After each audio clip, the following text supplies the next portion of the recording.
It's not my story, but something one of my friends told me. He majored in biology and looked for any part-time work which related to his field of study. He was on the lookout for work in the agricultural sector, anything to do with animal research, etc. He landed this job collecting specimens. It was pretty demanding, but he was well paid for it. It sounds pretty easy or fun when you think of it, in terms of walking around and collecting plant life or insects, but it was much tougher than it sounded. He had to go deep into the mountainous woods to find the specimens required. I only remembered what he told me the other day when I saw something in the news about bats, so I decided to share it. So one day he was out in the mountains of Nara Prefecture, and he was taking a survey of the number of bats in the area with a co-worker. He knew that there were some ghost towns out there in Nara. You know, a few abandoned villages and settlements. Apparently these decaying and dilapidated buildings made the perfect home for bats. They provide the requisite darkness and solitude that they strive in. The job was to investigate and report. They headed out into an abandoned mining village and discovered what he described as a strange house. They were intrigued by the house and decided to have a look inside. The house was naturally an old one. I mean that in the sense that it was built in the old Japanese style. These buildings are still about in Japan. Anyway, the reason why it piqued his interest was because it looked like the entrances had been boarded up, and it was windowless. Well, to them, it must have looked like bat paradise, so they decided to take a look inside. My friend's colleague said something that reassured my friend at the time. He said that when people leave the village, they usually board up their homes. It made sense, and the house looked abandoned, so they proceeded with confidence. What a bad move that was. As soon as they dismantled the boards at the entrance and got in, they were shocked to see the sight of 6 children sat around a table inside a clearly abandoned house. When their shock gave way, they tried to speak to the kids in there, and when they tried, the children just looked at the ground and pretended they couldn't hear or acknowledge their existence. My friend said at one point he thought that he might be looking at some very lifelike mannequins or dolls, but he knew that they were real. They wore very basic clothes. He said the type that are the cheapest in the supermarket, and all their haircuts looked kind of uniform. They had the same kind of length of hair. It was dark, so we couldn't clearly identify each gender. They stood there, calling out to the kids sat in the chairs. Each time the kids remained unresponsive, until they asked one question. "Where did you come from?" And this was the only question they responded to.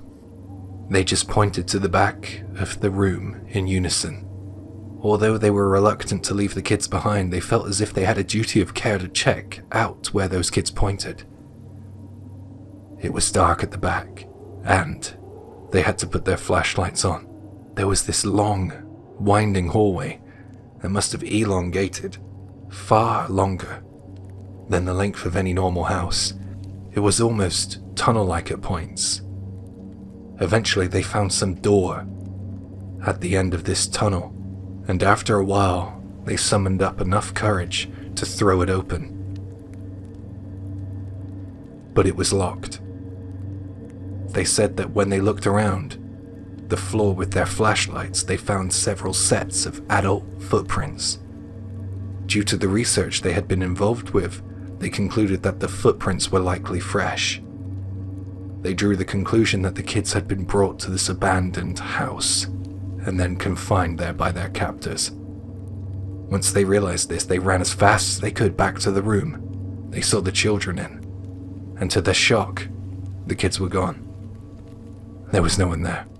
They hoped that the kids had escaped through the hole that they had made when they gained entrance into the abandoned building. I mean, it's possible. They might have seen it as their only chance. They said that they stayed out there shouting and calling for the kids until the sun went down, but they were nowhere to be found. They went back inside and looked around to see if there were any other places they could be hiding in the abandoned house, but once again they came up with nothing. My friend's coworker turned to him and asked, "Hey, do you think those kids were real?" Well, that question alone creeped the hell out of my friend and rocked his confidence in the events that had just unfurled. They both realized that there wasn't much else they could do out there, in the middle of nowhere, in the dying light, so they decided to head back down the mountains and towards signs of life. They needed the authorities to get involved, and they did. The police said that the whole area would be under investigation. I don't know what you think, but I think my friend saw living people in that house and not some kind of apparitions. I'm glad that they got there when they did.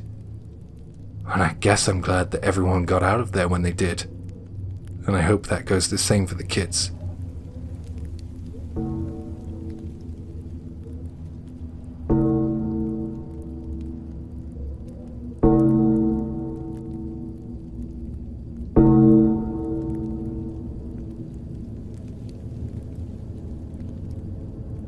When I was a young kid, I went over one of my friend's houses after school.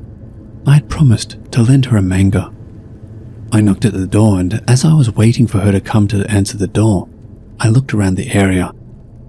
My eyes fell on an abandoned building across the street from hers. The building was really dilapidated, and it was just weird. It stuck out like a sore thumb in my friend's neighborhood. It was formerly a home, a less modern building than the others in the area. It drew my focus. I couldn't help but look at it. My eyes were drawn to one of the windows. There was a gap between the tattered curtains, and I saw someone in there.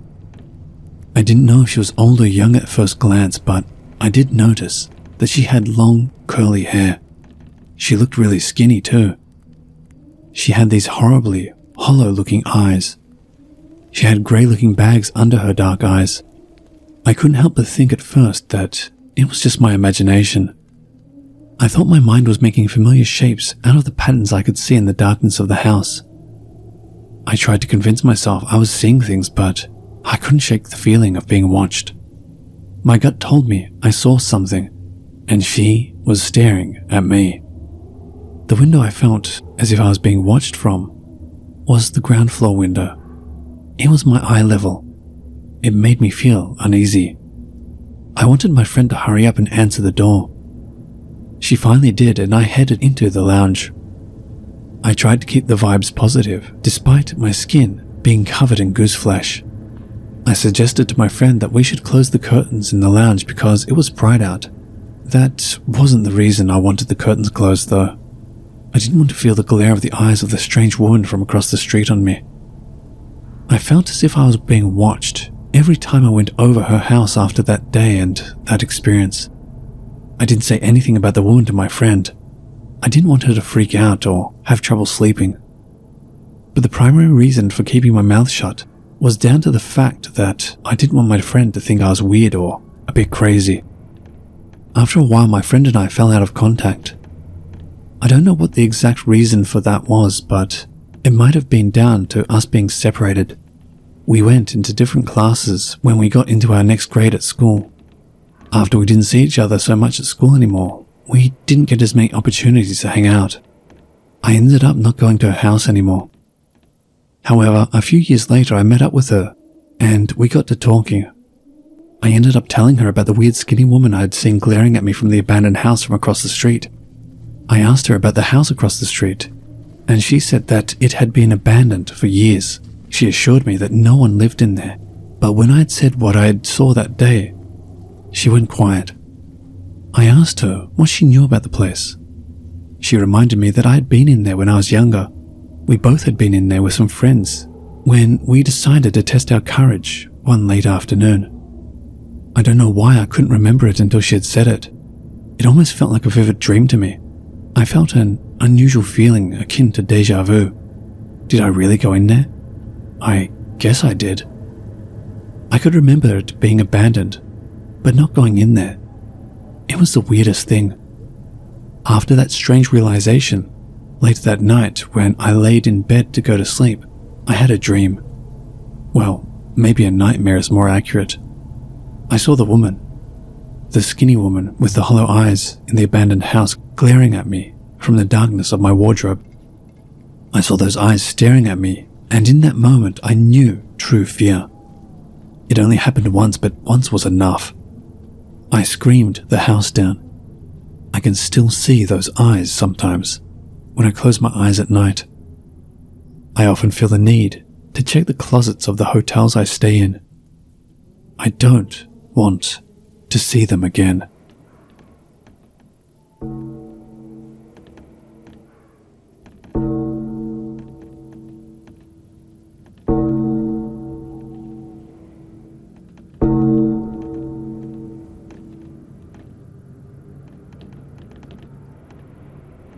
When I was in junior high school, there was this abandoned house that my friends and I had heard about. Everyone we spoke to at school had heard all kinds of urban legends about the place, but the truth is, I don't think anyone our age had ever been in there. Anyways, a bunch of friends and I wanted to be the first to go in, so we hatched a plan to get into the abandoned house so we could tell everyone, maybe boast to everyone that we would be the first in there. We guessed that no one had been in there for a while because the garden was overgrown, and the trees they had in the garden were covering the windows and growing into the roof. It looked really dark even during the day. We needed flashlights, and we brought them. We got in through the back door. The house was mostly destroyed back there, and we could just walk through where the back door or back porch would have been. We were all really excited to start exploring. I was scared, but ready to do it. I couldn't wait to tell the kids at school about what we saw in there, whatever that might be. My mind was already racing. We navigated our way through the ground floor, and we didn't find much of interest down there. Next, we headed upstairs and into some kind of bedroom. There were things like diaries and dirty dust-covered dolls in that room. One of my friends picked up the diary. It looked to be about the newest item in there, so he started flipping through the pages. All that was in there was just lines and lines of names, times, dates, and some kind of random number at the end. It didn't make much sense. It was quite creepy the way there were so many inanimate eyes on us. There were sun-damaged posters of idol singers glaring at us, as well as those dust-covered dolls. Despite it being creepy, it was kind of cool to see a window into the past. We decided to head back downstairs. We realized that we couldn't really get into the kitchen because the floor was so bad in there. It didn't look safe at all. We turned our attention to the lounge. We found a huge cupboard with a sliding door. It's called a fusama here. It's just a sliding screen door which leads to storage shelves. We joked that there was something in there. No one wanted to be brave enough to throw it open at first. We had all seen The Grudge at that age and The Ring. Our imagination was conjuring up frightening images. Finally, one of my friends decided to show off how brave he was and said that he would open the sliding door. We all encouraged him to do it, maybe even peer pressured him. He grabbed the handle with both hands and pulled it as hard as he could. What came spilling out from beyond the sliding door was a sight that we would never forget. As soon as he pulled on the door, we heard something shift from the inside. We all aimed our flashlights at the opening he had created as an innumerable amount of used syringes spilled out and covered the tattered carpet at our feet. We all started screaming and panicking. We didn't really understand the situation. We were too young to grasp it, but we knew it was bad. It wasn't like the movies, when you went into an abandoned building and saw a ghost or a monster or something. It was much worse. It was much more close to home. There were no ghosts, only the ting of metal needles skittering onto the floor. We saw something that day which for me was far more frightening and depressing than any ghost story or urban legend, the horror of abuse and addiction. A horror so intangible for our young minds, it was overwhelming. I have just one extra thing to tell you about this experience. Apparently one of my friends was still feeling brave, or he felt the need to show off his discovery to some other friends. He went back to the house where the needles littered the floor.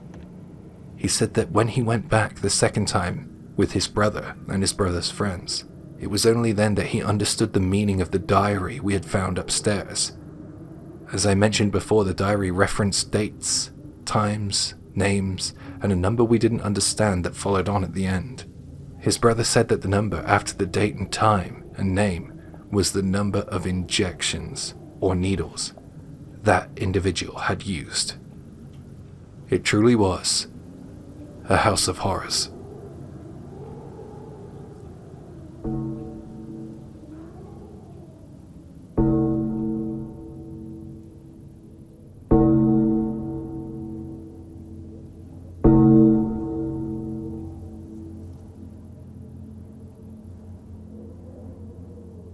This happened when I was with 3 other friends. We had all arranged to explore an abandoned building. I know it sounds kind of dumb, but we were into it. Since we all worked together, and the day had been very slow, it was sort of the only thing we were looking forward to doing after our shifts. One of my friends had heard about this abandoned house out along this mountain pass, and we all agreed to get together and travel out there at midnight. We were all on different shift patterns, which is why we had to wait until that late. Plus, you know, when it's late and dark, it's always spookier, right? One of my friends was confident that he knew the way there, so we agreed to all pile into his car. It turned out that he didn't really know where he was going, and after a while, we appeared to be driving around in circles. It was at this point one of my other friends piped up and said he recognized a landmark near the mountain pass. The night wasn't ruined. We were glad that at least someone in the car knew where we were supposed to be going. The friend who seemingly knew the way said about halfway along the mountain pass there would be a small shrine. If you turn off at a small dirt road next to the shrine, you should be able to go down a narrow grass lane. By now, about an hour had passed and we were slowly driving along the mountain pass, all keeping an eye out for a shrine or a turning, bumping up and down all along the way. And then someone in the car said, "Hey, I think I see the turning." Well, he must have had pretty good eyesight because it was near pitch blackout. I didn't see what he was talking about, but he was right, by the way. As soon as we took the turning into the dirt road by the shrine, we knew we were heading in the right direction. As we drew closer, my friend's headlights illuminated the run-down building. We parked just in front of the garden. I noted that the grass looked flatter there, and it seemed like multiple cars had pulled up here one time or another. We got out. The house wasn't exactly huge, but it was big enough. It had 2 floors. It wasn't a bungalow or anything like that. We could tell just from the first glance that no one had been living there for a long, long time. It looked like it had been abandoned for years. Even though it wasn't in a state of decay, we knew it wasn't lived in. So we all approached the front door. I think that we probably could have been quieter or more discreet about what we were doing that night, on reflection, but we thought that there would be no one out there. It was the middle of nowhere. Practically a house in the woods. It reminded me of the house in the Blair Witch. You know, the one that they found at the end. The front door wouldn't budge, not even with a good, strong few kicks. We decided we would split up into 2 groups and look for an access point. One team to go around the right side of the house and the other to go around the left. I went around the right side of the house with my friend who drove. We couldn't see any way in from our side. After a few moments, I heard someone in the team who went around the left side of the house shout out that they had found a way in. I was excited, and the adrenaline was now pumping a little faster. It looked like the kind of place where loads of people, like my friend group and I, had already been to explore. I don't blame them. There wasn't all that much else to do in our town. It was a bit of a shame though. I kind of wanted that place to be just our thing, but oh well. We carried on exploring. It was pretty unnerving in there, as we all quietened down. One of my friends said something after a short while. "Hey, can you guys smell something?" I could, and I said that I could. "It kind of smells like incense." We headed in the direction of the smell, and we got to a large room on the ground floor. When we entered the room, the first thing that struck us was the sight of a large, beautiful Buddhist altar. Most Japanese homes this size usually have a Buddhist altar, a place to light an incense stick, before a photo or a painting of the dearly departed. And remember and honor them. The house was long abandoned, but the newest looking item in the house, which seemed to be saved from all the destruction and graffiti, was the Buddhist altar. It even looked as if it had been freshly polished. It seemed as if someone had just been in here to clean the Buddhist altar and to light an incense stick in memorial.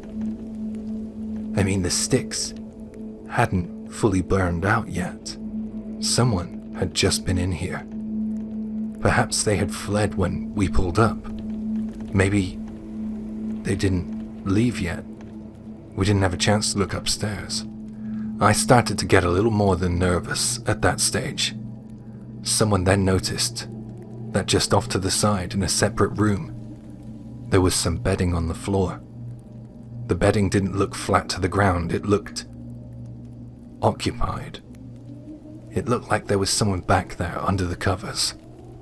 We didn't want to approach that bulge in the bedding. The floor beneath it looked rotten and the wallpaper was peeling. I'm pretty sure that there was a water stain near it too. No one would want to sleep in there. We decided to leave. We had had enough of exploring for one night. About a week later, I heard on the local news that there had been a discovery of a body in the abandoned house. Apparently the body had been there for about a month, so I'm guessing those stains on the floor were maybe not water stains. I think that my friends and I were dangerously close to discovering something that night. Knowing what we know now, it makes me even more terrified about our trip to the abandoned house because there is one unanswered question that will forever linger on my mind. Who lit the incense sticks? My friends and I don't talk about that night anymore.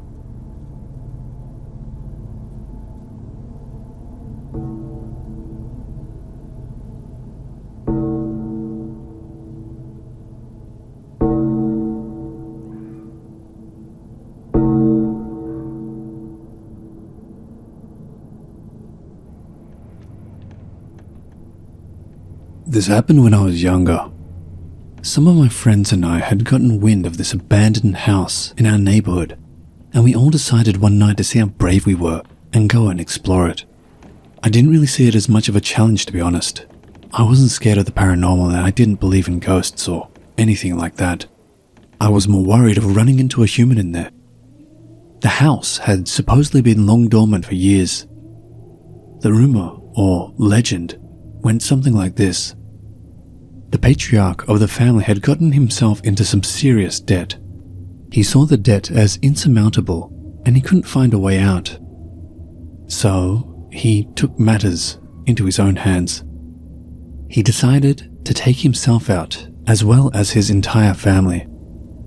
If true, then that is a horrible, horrible state of affairs. We didn't really believe that this was the story of the abandoned house, so we decided to remain skeptical. You know how rumors can start in small towns. However, my faith in the legend, being just a legend, was rocked when we arrived at the house. Before we entered the grounds, I instantly got bad vibes from the place. There was an atmosphere for sure. I did my best to hide my anxiety as we all slowly crept into the abandoned house. We got in through a smashed-in window. It was kind of tough to get in there, but we were pretty determined. Well, at least my friends were. When we got inside, I saw many things. There were tables, beds, cutlery, all sorts of things that you would expect to see in a well-lived-in home. There was, for want of a better phrase, a sense of life in there. There's also the usual stuff you would expect to see in an abandoned building, such as broken glass and graffiti. But I couldn't get over how homely it looked, despite of those things. It was like there was an imprint left behind by the former residents. I started to get a little creeped out, but we all proceeded onwards. We were there to explore, not turn back at the first spooky hurdle. We reached the bathroom. This room was really busted up. There were chipped tiles and more graffiti in there. But the spookiest thing for me was the way the water from the tap dripped. It gave off horror movie vibes. Then, one of my friends whispered to our group, "Guys, I think I just heard a weird noise." And with that, my fear doubled. Our group fell silent and we all collectively strained our ears to listen for any sounds coming from within the house. I heard something and I almost gasped. There was a sound coming from the ground floor. It sounded like a tapping sound of some description. We all wondered what it was, so we slowly crept back down the stairs towards the source of the noise. Then, the noise stopped. We looked around a little, but couldn't figure out what had been making the noise. I just thought at that point, oh, it's nothing to worry about then. We headed back upstairs to finish our expedition, and as soon as we left the downstairs area, the noise started up again. This time, I was able to make a little more sense of the noise. It sounded like someone was almost chopping something. I instantly thought of my mum chopping up vegetables on a chopping board. It was like that, but the sound of the chopping was a bit more heavy and dull. We were freaking out a bit now, and although I was glad I wasn't the first to say that we should leave, I was happy to get the hell out of there. Then, and we all swear to this, we heard a voice accompany that chopping noise, and it said, "Wait, don't go. Help." Even though it was dark and we were using flashlights, I could tell by the looks on some of my friends' faces and the way we all simultaneously froze in place that they had heard what I had. And they were as frightened as I was. We all made a mad dash towards the window we got in from. I swear, I heard the voice say something again. I know I heard the word help, and I know that it sounded closer than it did before. We all scrambled out of the window and ran for it. Since that day, I've been convinced of the presence of the paranormal and never went in search of it again. And of course, my friends and I never went exploring in abandoned buildings again.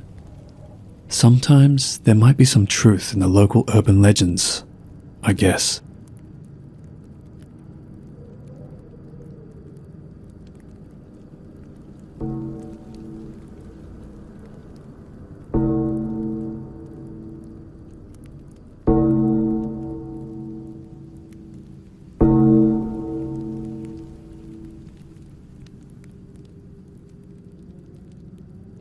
A long time ago, I got really into mountain stream fishing for a while.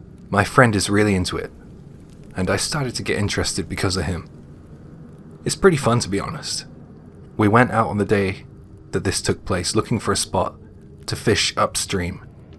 We went to a new river. We followed it up through the woods into the mountains. Searching for the perfect spot in an area that we had never been to felt like such a true exploration. The river we checked out had been on our minds for some time, and it felt great to finally get around to getting out there. We headed out in my friend's car. He had a 4-wheel drive car, so we felt as if going off-road wouldn't be that much of an issue. I mean, it hadn't been in the past. We were on those dirt roads which are always super bumpy, and my friend looked over to me with a guilty look on his face. He said 2 words to me: engine trouble. And I knew that we were going to be in for a long day. No more fishing. Our next thought was, how the hell do we get home, and how does anyone find us this far out in the middle of nowhere? We had no choice. We needed to call someone. I was thinking of asking another friend of ours, or trying a call to a recovery service. We decided to head back the way we came to find a spot where we could direct some help to. It was when we turned back we noticed that there was a little dirt lane we must have driven past. It looked like if we headed down this road, we could find a house or something. We guessed that when we got there, we could ask to borrow their phone. Our phones were out of signal range. As we were heading down the road, I started to wonder if houses in this area even had phones, because I didn't see any telephone lines or towers in the area. It was looking pretty unlikely, but it was worth a shot. After a while, we saw the roof of what looked to be a house up ahead. When we got closer, it looked as if there was no sign of life in that house. The situation was completely useless, and at this point, we were both very tired and irritable. When we found ourselves right in front of the house, we noticed that it was in a state of ruin. Either way, we decided to go inside the house for a bit. It was hot out and the house might have something that could help us out. The shutters on the windows weren't locked, and when I touched one of them, it fell from its hinges. I looked inside and I could tell that no one was living in there. It was pretty much wrecked in there. There were bookshelves toppled over, the stove was on its side in the kitchen, there were dirty clothes and dusty household items strewn all over the place. Thinking that it was nothing but another dead end, I was about to let my friend know. But then he called out to me, "Hey, the door's open." We headed inside. We came this far. We just had to take a peek. The wood in the house looked as if it had been eaten by termites. There was a fireplace in the lounge. The floor was basically dirt in some areas too. We moved through the house and through a sliding door. Beyond that door we saw a kind of workshop area with scattered bits and pieces of pottery lying around. We wondered if pottery makers lived here before. We saw something that looked like a kiln in there too. We went from the workshop to another room. It was the bathroom. The bath was filled with what looked like stagnant rainwater. We continued our unexpected urban exploration, and as my friend reached out for the doorknob of door number 3, I felt an unexpected shudder race through me. I felt a dark sense of apprehension. The door opened to reveal an orderly-looking room. Nothing was smashed or decayed in this room. It was pristine. Even dust appeared to refuse to enter this room, as did the termites, spiders, and flies. It was untouched. The former residents must have used this room as the master bedroom. There was a bed and a small dining table in there. There was an empty teacup atop this table and an ashtray. In the ashtray was a cigarette butt. It gave us the impression that someone had just recently been in here. It was honestly pretty eerie. There was a little oil lamp next to the bed, and there was a magazine laid out there too. My friend went over to the magazine and picked it up. The whole time we were in that room, my friend and I were in silence. He held the magazine up and rotated it 180 degrees in my favor. All I could see from the distance was some article about a couple of missing people.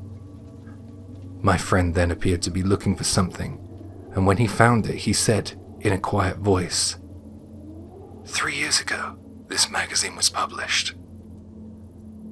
We both looked at one another. It looked as if they had suddenly disappeared or something. It was so disturbing to me, and I could see from the look on my friend's face that he felt the same way. Was the magazine left there, on that page, on purpose? We froze in place, trying to figure out what happened, and why this room was free from all the destruction and decay of the others.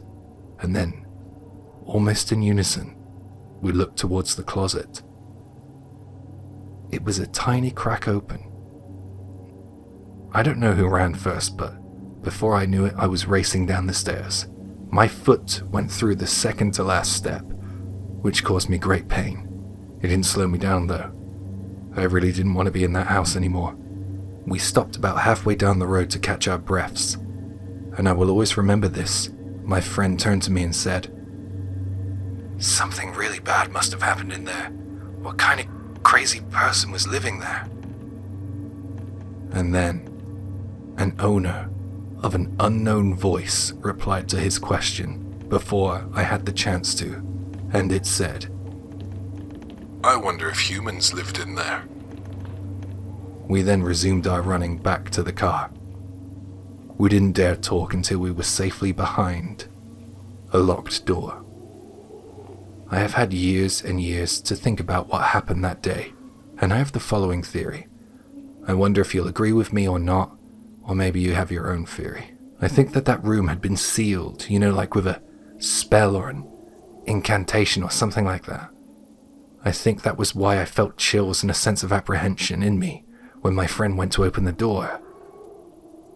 Maybe we let something out that day, and I don't know if it was human, but that's why we overheard an unseen voice saying, "I wonder if humans lived in there." I don't know, it's a pretty wild theory. It could be all a coincidence, but hey, I cannot explain what happened in there in any other way. and I've been trying to for years.